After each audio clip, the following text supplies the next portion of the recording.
कि पहले जैसे रूट अंडर ए है, फिर उसके बाद में एक और रूट आ जाए, फिर रूट अंडर ए हो जाए, फिर और रूट आ जाए, रूट अंडर ए हो जाए, और ये चीज़ इनफाइनाइट तक हमारी जाती रहे। कहाँ तक जाती रहे? इनफाइनाइट तक। तो इसका जो मान होता है ना, वो हमारा ए के बराबर में होता है।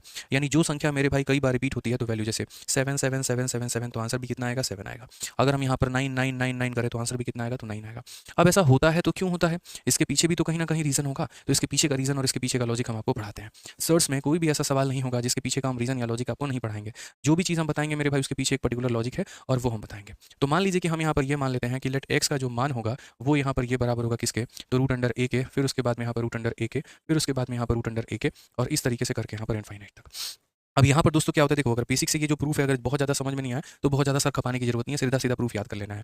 काफ़ी सारे लोगों के पेट में खुजली होती है कि नहीं आया तो कहाँ से आया, तो उनके लिए मैं यहाँ पर प्रूफ बता रहा हूँ। बाकी जनरल कंपटीशन में इसका कोई मतलब नहीं है। तो अगर हम यहाँ पर स्क्वायर करते हैं तो यहाँ पर हम क्या करेंगे, तो ये हमारा एक्स का स्क्वायर हो जाएगा, और यहाँ पर जब हम मेरे भाई करेंगे तो ये जैसे रूट अंडर ए हो गया, फिर उसके बाद में ये रूट अंडर ए हो गया, फिर उसके बाद में यहाँ पर ये रूट अंडर ए हो गया। ठीक है, और यहाँ पर क्या करना है, तो वोल स्क्वायर करना है। अब यहाँ पर अगर हम वोल स्क्वायर करेंगे तो यहाँ हम क्या बोलेंगे, तो यहाँ पर हम बोलेंगे सर ये एक्स का वोल स्क्वायर है। ठीक है, ये वोल स्क्वायर से जो हमारा रूट है वो खत्म हो जाता है। ये जो वोल स्क्वायर है यहाँ से हमारा रूट जो है वो मेरे भाई खत्म हो जाएगा।